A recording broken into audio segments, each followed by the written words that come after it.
Good morning. Welcome, everyone. Thank you all for coming. I would like to welcome you to today's school board hearing regarding House Bill 581, the floating homestead exemption.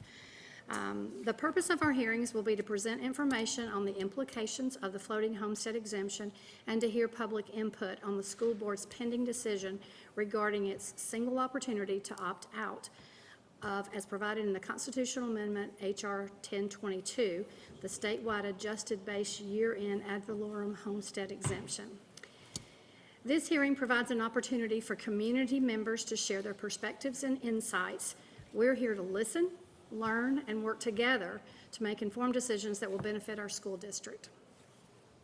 This is one of 3 public hearings that are required by Georgia law before the Paulding County Board of Education can finalize its decision. The procedures and guidelines for today's hearing are defined by Board Policy BCBI, Public Participation in Board Meetings, which includes the rules of conduct for the meetings, public speakers, and attendees. That is our welcome message. I want to, before I go over our public hearing procedures and guidelines, I want to let everyone know that Ms. Lyons has another engagement. This was important to her to be here, but if it gets 8:30 and you see her slip out, she is headed out of town to another engagement. It's not that she's not interested, it's just that she's got to leave. So I told her I would let everybody know that ahead of time. Mr. Cable, do you want to read the public procedures and guidelines, or would you like for me to do that? If you want me to. You normally do, so I will let you.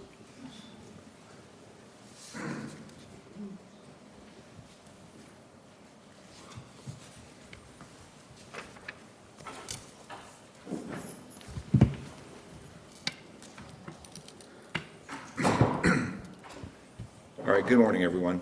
The procedures and guidelines for today's hearing are defined by Board Policy BCBI, Public Participation in Board Meetings, which includes rules of conduct for the meeting, public speakers, and attendees. Procedures include, but are not limited to, the following. Individuals desiring to appear before the board must first complete a sign-in sheet and affirmation. Speakers will be given up to 5 minutes to make their comments. Speakers should address the Board of Education as a whole, not individualized board members. The board will not respond to comments or questions posed by citizens, but will take them under consideration. However, board members and/or the superintendent may ask questions for clarification. Speakers should speak into the microphone and be aware that their comments may be broadcast live, filmed, photographed, or recorded by the school district or other non-district media sources. Those unable to attend the hearing are encouraged to submit their written comments to the superintendent and the Board of Education through the Office of the Superintendent. Thank you. And I would like to also state that if you have something that you are reading today and it exceeds the 5 minutes, if you would please hand that to Ms. Michelle at the end of the desk here. She'll make sure that we get the rest of your comments. Okay? At this point, I would like to turn the meeting over to our superintendent, Mr. Steve Barnett, to give a presentation on House Bill 581. Good morning, everyone. Thanks for being here. And thank you, Mr. Stokes. James Stokes joining us today from the county. He's our chief appraiser and all-around guru that keeps me on the straight and narrow. So thank you for joining us this morning. Of course, this morning's hearing is an important opportunity for the board to hear from the community about House Bill 581 and the statewide floating homestead exemption. To kick off our meeting, we thought the following 2-minute video would be a good starting point. And Michelle, if you would, just kick that off.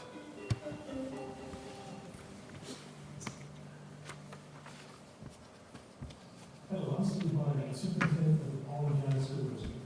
Last year, the Georgia General Assembly passed and Governor kept signing House Bill 581, which impacts property taxes for cities, counties, and school districts. The bill created a statewide floating homestead exemption that limits how much homestead property tax assessments can increase due to inflation. The bill required a constitutional amendment which passed statewide in November 2024. The constitutional amendment did 2 things. First, it created a statewide floating homestead exemption that caps how much homestead values can increase annually. Second, recognizing that a statewide exemption may not work in all instances, the amendment also gave local school districts like ours and other government entities the ability to opt out by following certain procedures, including, among other things, holding 3 public hearings for community input and a resolution of the local Board of Education to officially opt out. Here are a few things HB 581 and the constitutional amendment did not do. It did not remove or change existing state or local property tax exemptions, including our current homestead exemptions. Some of the required advertisement language has created confusion. To be clear, existing homestead exemptions are unaffected, even if the school district were to opt out. It did not allow for more than one opportunity to opt out. This is a one-time decision that will permanently impact the school district. It did not change the constitutional requirement for the local Board of Education to provide a publicly funded quality education for all children in the county.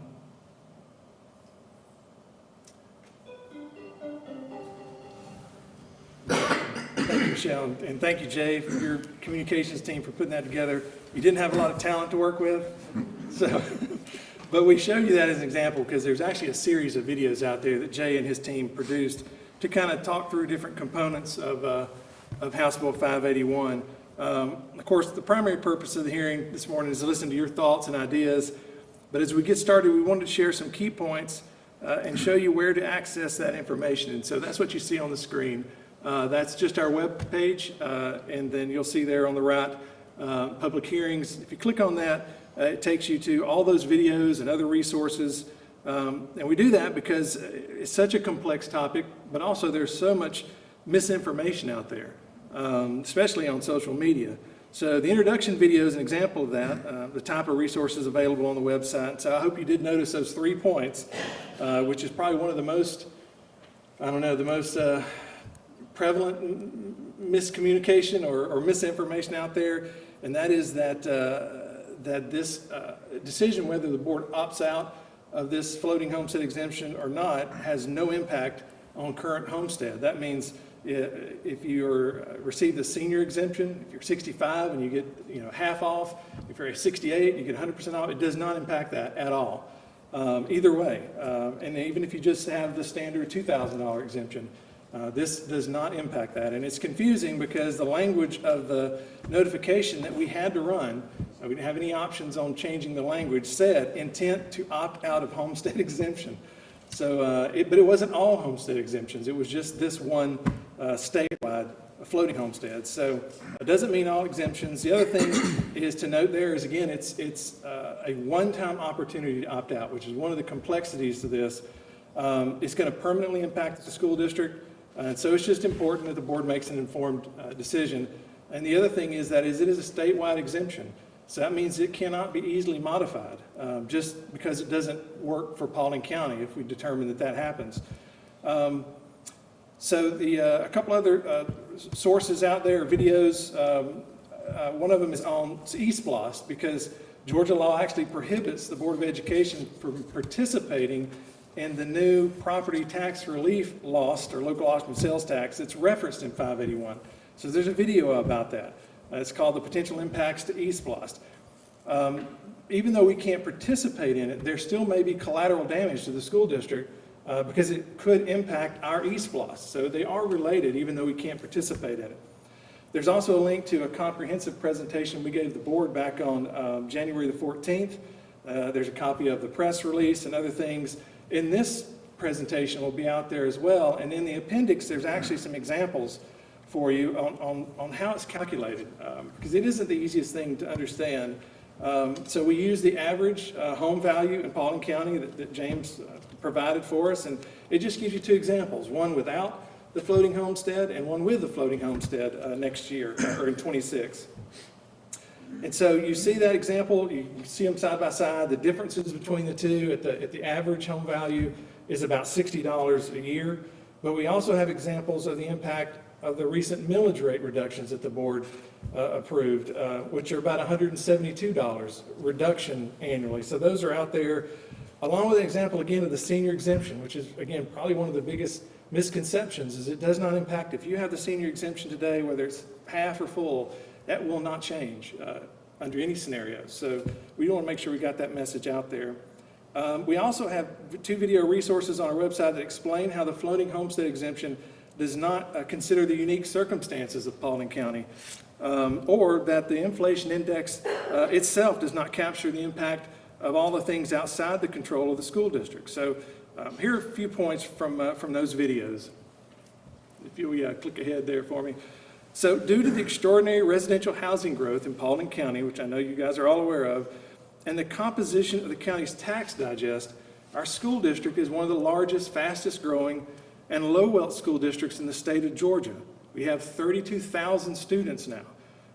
I say all the time, if we wanted to, just to put it in context, if we wanted to take our student body on a field trip, so our 4,000 employees take our 32,000 students, we would barely fit in Truist Park. So if you've ever been to a Braves game, that kind of gives you a scale. I mean, it really is shocking because most people are used to dealing with their own school and a lot of times their own classroom, let alone school. But you back out even more, it's really pretty extraordinary.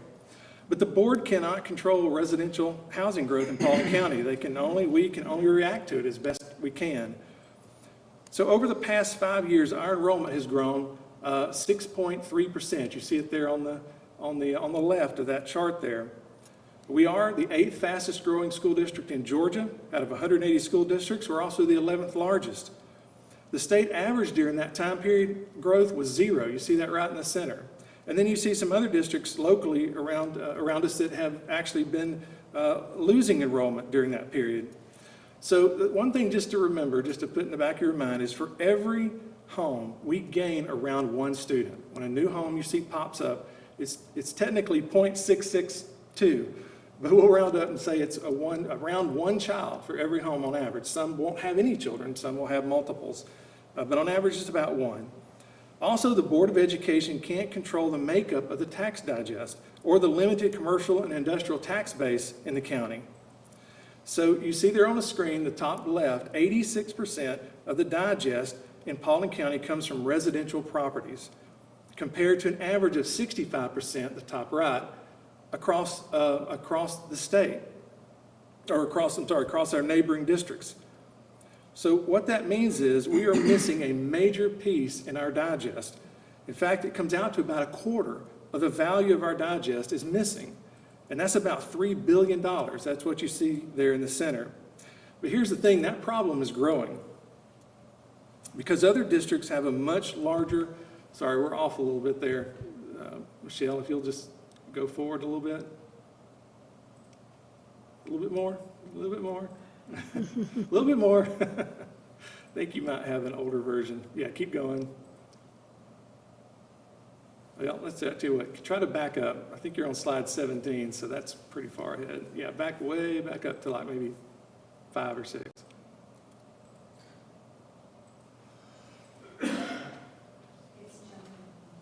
Yeah, keep coming. Yeah, keep going backwards. Sorry, y'all. It's going forward to 12. Yeah, it's stuck. Well, I'll tell you what, that's okay. I'll keep talking and let you figure out where I'm at there, Michelle. So, but here's the thing, the problem is growing. That's the point we want to make. And so when you look at a county like Bartow is kind of the other extreme. Bartow's digest is about split. It's about 50-50, residential to non-residential. That's sort of their makeup. And so if you look at their digest over the last several years, it's stayed that balance. It's been about the same. If you look at Paulding, our digest over the last 5 years it's gotten worse. We've become more focused on residential. And so we, in fact, yeah, right, go back one there, click one more, there you go. So that's the visual of it right there. So Bartow there's on the right. And you can see 5 years ago there at 51-49 mixture of residential versus non-residential. You fast forward all those years later, 24, they're still about the same. We, on the other hand, again, are not that way. Our situation is growing more. We are growing more dependent on residential, which makes sense. You live here, you see that. So we go from 80% all the way up to 86% by 2024. So because we don't have that balanced digest, it impairs our ability to to collect tax on a normal or a well-balanced digest, maybe is the best way to put it. And so one thing to consider, though, when we're looking at this is the local Board of Education only controls around 38% of our revenue. Most folks don't realize that. They only control about 38% of our revenue through a capped millage rate. So you can find more information on the millage rate and how it compares to other districts in the appendix of this presentation, but it's just important to note that the board has lowered its millage rate 2 of the past 3 years, and you'll see a little bit more about that here in just a second. So, but go ahead and go to the next slide. Let me get back on there we go, on topic here. So, ironically, as we grow more dependent on residential properties, we also, so as our digestion grows more out of balance, we're becoming more dependent on local revenue. So in 2019, FY 2019, 30%, this is the left, top left there, 30% of our funding came locally. Today, it's 38%. So we're becoming more dependent on local revenue while at the same time growing more and more dependent on residential, or maybe the better way to say it is growing more and more having to deal with the fact that digest, that commercial industrial portion of the digest is not growing at the same rate. And again, you see the state average there on the right, 44% on average of revenue comes from local sources. So to put these things together, the Board of Education cannot control residential housing growth, which leads to more students, or the tax digest, which again is missing about 25% of its value, both of which have a profound impact on the operations and funding of the school district. The statewide floating homestead exemption does not consider that uniqueness in Paulding. It was a statewide, it's a statewide exemption. It's going to work for some counties and some school districts, and it's not going to work for others. We're one of those that's going to be challenged if the board does not opt out. So given our unique challenges, any decision about opting out of the statewide floating homestead exemption must be made carefully with a full understanding of how it could impact our schools and our community. The other video resource on our website highlights some of the potential long-term impacts of the statewide floating homestead exemption. Here's just kind of a short list of them. We would be locked into permanent adoption of, again, a statewide, state-controlled solution, which would be difficult to modify later. Again, the local Board of Education only controls local revenue sources, which are around 38% of our general fund revenue. The state's floating exemption would further erode their ability would further erode their already limited local controls, because again, unlike other entities who have a more diverse revenue stream, unlimited legal authority to increase property rates, Georgia law restricts our board's ability to raise local revenue already. So there's really already a cap in place on school boards. The floating exemption will likely lead to higher property tax burdens in the form of rising millage rate. And that's not unique to Paulding, that's something that's going to be observed statewide. The exemption will also have significant impact on the long-term fiscal stability and operations, because it doesn't just impact local revenue. Because of our situation, because we're so low wealth, we are dependent on something called the equalization grant. It's about 7% of our total revenue. It's going to impact that as well. So there'll be some collateral damage there as well. It's just an unforeseen difficulty with a bill that, again, it's somewhat unique to Paulding. Also, the statewide floating homestead exemption is designed to control property tax increases during periods of rapid growth, but it does not address what happens when you need to recover from either a declining property values or a recession like the Great Recession. Ultimately, it would impair our ability to recover. It would keep us in those downturns longer. And then it increases our vulnerability to state funding shortfalls, including unfunded mandates or indirect obligations. It would reduce our capacity to fund local initiatives that support our students and staff, making it more difficult to address critical and emerging needs without relying on state or federal assistance. So 2 examples of that are, the best one is probably, is that we spent around $12 million in the last 3 years on safety and security. That came from local funds.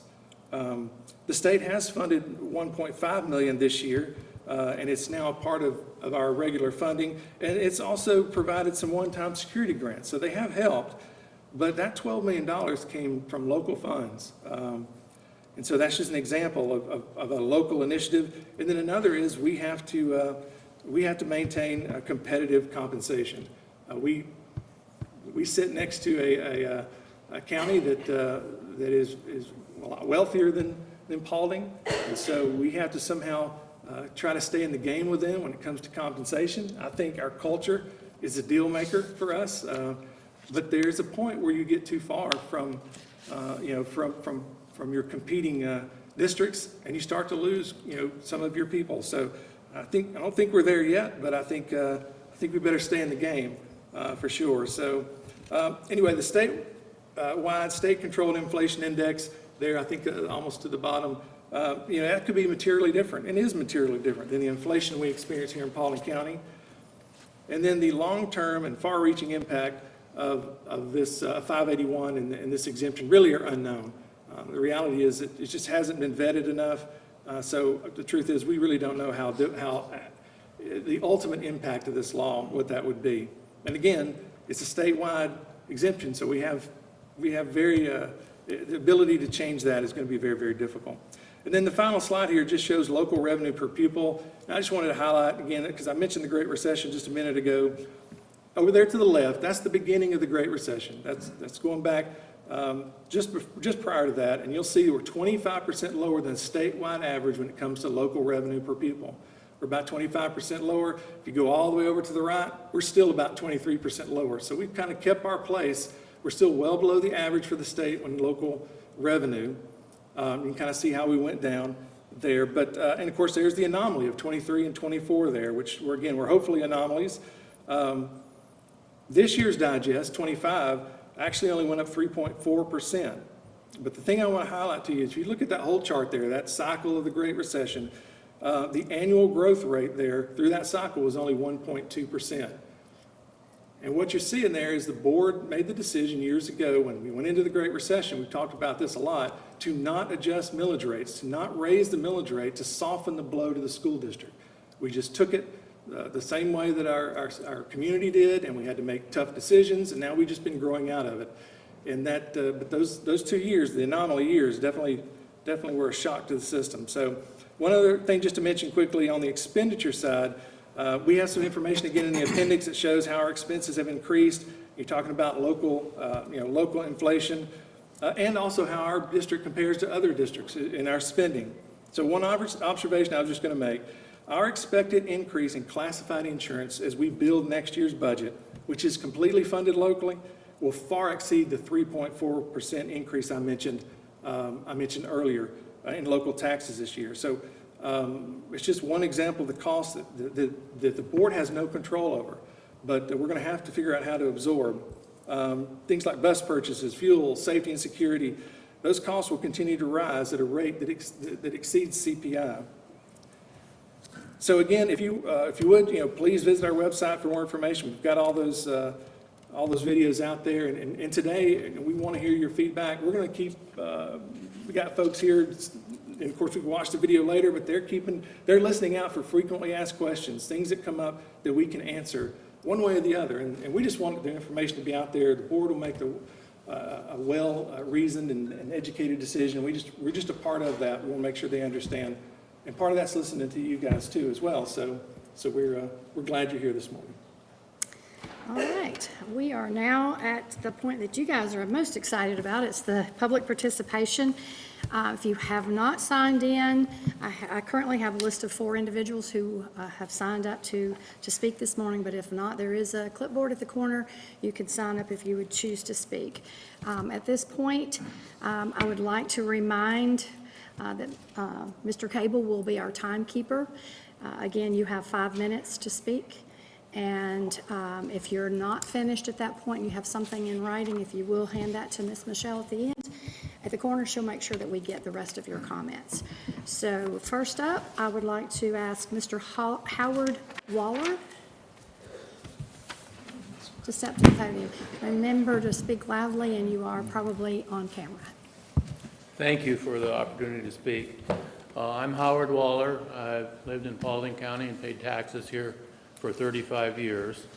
So I've kind of written up some things. I didn't know you wouldn't answer questions, but I'm just going to run through them. And the first one you have answered was, will our existing homestead exemption be affected at all by this? And you answered that, that it will not. And I assume that you specifically brought up the senior exemption. I'm hoping that applies to someone that's not senior as well, so that it doesn't affect them also. My next question was if there was an additional amount, dollar amount for the statewide floating exemption versus where we're at now, and you gave an example of, it's like a $60 difference or something in or out, so I appreciate that. Now, these are probably going to be just comments I'm going to make, and I will leave a copy with Michelle when I'm done. House Bill 581, as passed by the legislature and approved in a voter referendum in 2024, not only gives an option to cap the property value to the rate of inflation, but also provides for an additional tax or floss to be added to the county. I hadn't heard that addressed here at all today. I don't know if everybody is aware of that there was an additional tax included in that. And interesting to me, as I researched this, the school board can opt out of the property tax relief, but they can still keep that tax in. I'm sorry, but Yes. Stop his time for just a I did. second. I just want to make sure that, I know we're not answering questions, but that flossed, that extra tax, we are not allowed to collect as a school board, just so that you're aware of that. That might help answer some of It's your against questions, too. Georgia law for us to do that.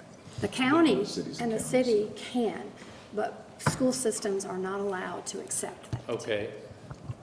All right. The So- school district can't collect it. However, the county still can. It's still in there where it can be an implemented extra tax on us, correct?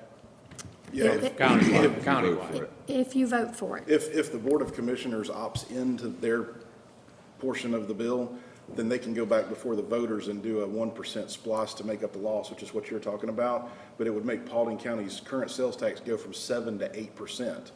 But they're the only ones that can do that and collect, because Georgia law only allows us to collect on E-Splost, and our E-Splost is already voted in, so all we can do is do a continuation of the tax. Okay. If that helps. I understand it's not all on you, but it was in the bill that this additional tax was tied to this bill, is my point. But thank you for trying to clarify that. And the explanation I expected to be, to opting out, would be that the school district needs the money to operate. So I've done a little digging into this.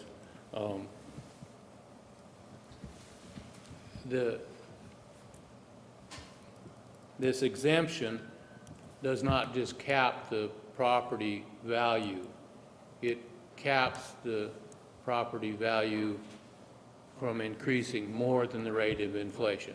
So you still already have the rate of inflation in there anyway.